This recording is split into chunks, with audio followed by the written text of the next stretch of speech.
She came up and spoke, for us. Her uncle is Will, and like I said, Will was special to me, one of my first people that with Kevin purchased an ad.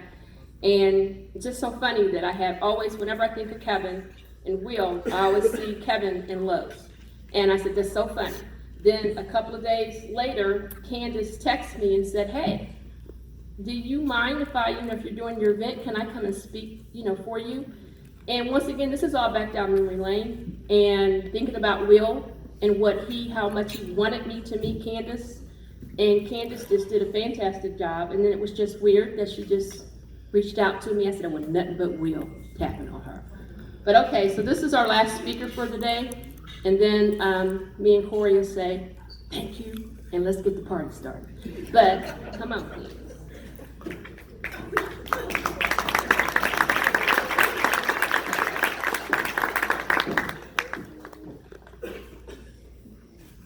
Good evening, ladies and gentlemen. I would like to thank Ms. Weiss Thomas and the Faith Thomas Foundation for having me here tonight. And I'm happy to stand before you once again as we bring awareness to sickle cell disease. And I applaud my fellow warriors for fighting this strong fight. And I love the topic that Ms. Thomas chose this year, Reflect to Reload. And I would like to reflect on us adults living with sickle cell. So as we know, our children suffering with sickle cell, they get that hands-on treatment from the doctors and the nurses, and they get a lot of support. But when we transition into adulthood, that tender love and care is kind of lost. And so us adults, we're mistreated, and that mistreatment goes unheard. So tonight I would like to reflect on a personal story. I was involved in a car accident on July 21st. And I was rear-ended on the highway, and the person that hit me was traveling top speeds about 65 miles per hour. So of course we went through the whole shebang. The cops were called, insurance was exchanged, and the paramedics came to the scene. I felt a lot of pain in my neck, my chest, and my back. My seatbelt didn't lock up, so my chest hit the steering wheel. The paramedics put me in a neck brace, and I was taken to Baylor of Plano in Texas via ambulance. Arriving, I was taken to the waiting room by a nurse instead of immediately treated, where I had to wait over an hour to be seen. Now that was interesting because any other time I'm taken to the hospital via an ambulance, I'm immediately taken to the ER room. And this time I had chest pain, but I still had to wait over an hour to be seen. But hey, things change. But all I know is by the time I was seen, my pain escalated beyond a pain of 10 on a pain scale, when it was initially a 6 when I had first arrived. I requested oxygen and it was denied. My labs were taken and x-rays were taken. And meds were given at a minimal. Now mind you, I was brought in as a car accident patient who has sickle cell. But not once was I assessed about the car accident. No CT scans were ordered. No testing of my range of motion in my arms and legs. Sorry. No checking of my abdomen and spleen. No checking of my chest for bruising or my neck. No checking of my back. Absolutely no checking, no assessment for patient care for the pain I was experiencing from this car accident. The x-rays came back fine. So I guess that was the only assessment I needed. But I'm pretty sure car accident victims are fully assessed outside of x-rays. But hey, maybe the rules change. I don't know. All I know is that the meds weren't working and my pain continued to escalate. Lab results came back and it showed my hemoglobin levels were at a 9. My reticulocyte counts were in a semi-okay range, indicating no severe crisis at the moment, according to the doctors. And I honestly don't believe that anyone can judge a pain level based on lab results. But nonetheless, I was still in chronic pain, and the doctor's decision was to stop all meds.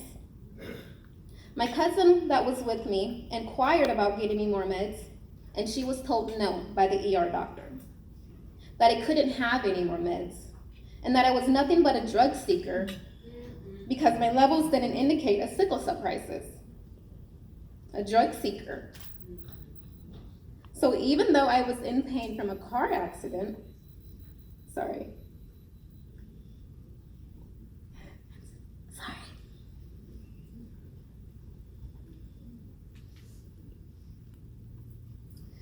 even though I was there as a car accident patient, that caused me to have the initial severe neck, back, and chest pain, I couldn't get additional meds because my levels were in a range to indicate a sickle cell crisis.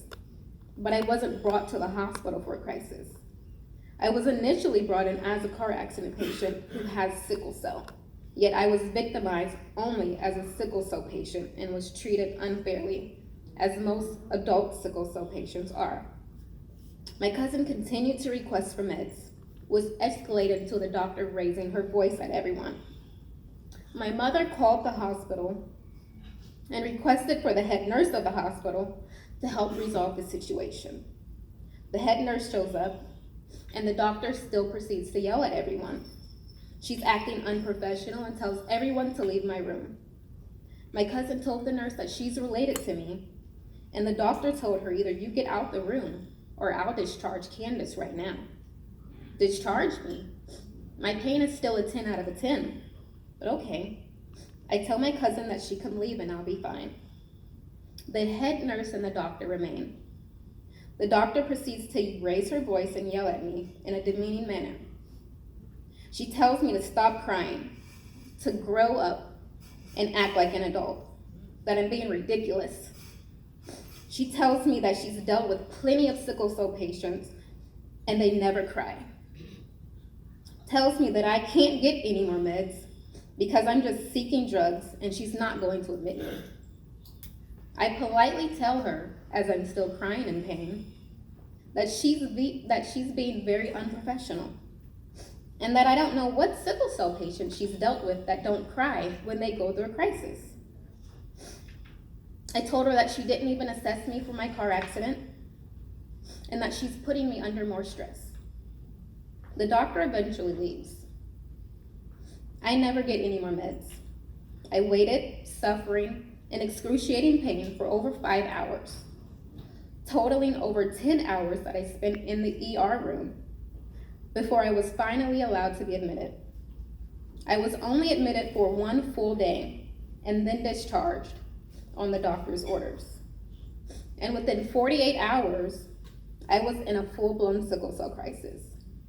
I was rushed to a different hospital, and I informed the nurses that I was recently in a car accident 2 days prior, and they immediately started their care. I was put on oxygen and meds were given. Labs were taken, x-rays and CT scans were ordered. The doctor assessed my entire body, testing my arms, my legs, seeing if I can lift them. He examined my chest, my neck, my back, and my abdomen, checking for tender spots and see if I had any bruising. And I got admitted within a few hours, and I ended up having a blood transfusion.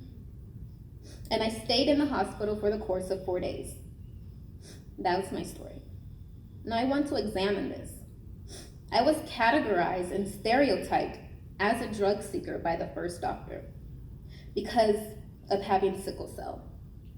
Yet I was never properly assessed from being in a car accident. So the car accident didn't even matter to her. And why is that? Why is it that most of the time, us adults have to deal with doctors who just don't care? And why is it that we are left to be in pain for numerous of hours? And why is it that our pain is seldom recognized? There's an article that I read, and it's on a website called wbur.org, and it's entitled, Gene Therapy Advances Offers Hope for Sickle Cell Disease Cure, where Dr. David Williams, president of the Dana-Farber and Boston Children's Cancer and Blood Disorder Center says, and I quote, And then the second part that's even more debilitating for most patients is those misshapen cells occlude the small blood vessels that are given oxygen to all of your vital organs. And so, if you can think about a person essentially having a heart attack, patients with sickle cell disease have that kind of pain throughout their bodies. And it's called vaso-occlusion. And that, over time, of course, creates chronic damage to those organs from a lack of oxygen. And that leads to chronic problems to organs such as your kidneys, eyes, the bones, in particular, the lungs. End quote.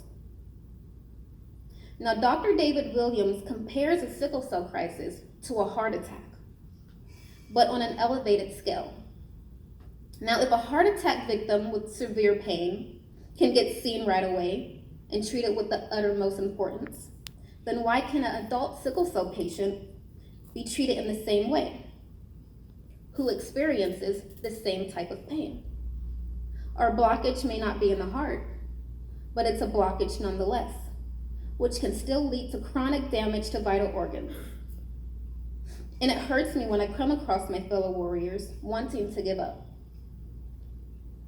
refusing to go to the hospital because of mistreatments, coming across numerous nurses who have no idea how to treat them as an adult, and they're immediately categorized and labeled as drug seekers, being discharged from the hospitals while they're still in severe pain, crying alone and would rather die than be in pain over and over again without any relief.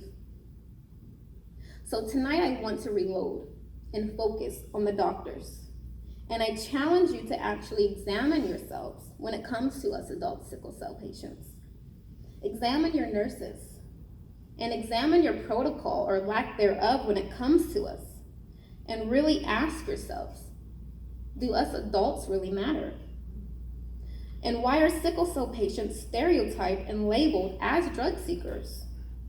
And why are our tears forever flowing in the hospitals? And when will an actual change ever occur in the healthcare systems for adult sickle cell patients?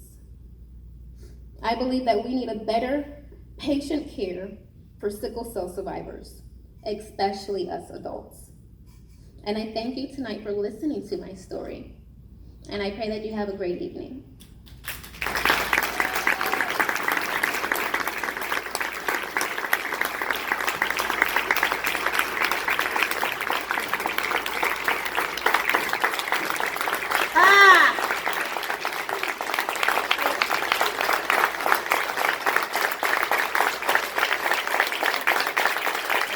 Will knew what he was talking about when he kept saying to me, I want you to meet my niece. You gotta meet her, you gotta meet her, you gotta meet my great niece, you gotta meet her.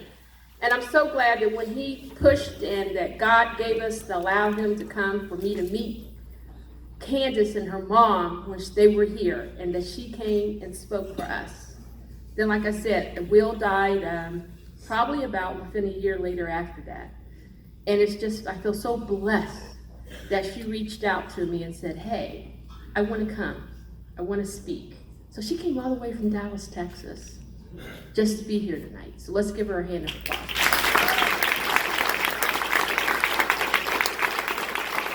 And she's here for you guys to speak to later on. Okay, she told me she's going to come every year now. Okay. So I think we're getting ready to do the thank you, Candice. Did you get your picture? Did you get your picture? Oh, come on.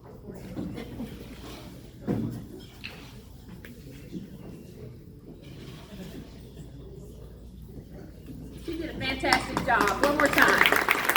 And thank you to all of our speakers and everything. Thank you guys for being patient. And Corey's getting ready to do 50-50. That means money. Okay. I won.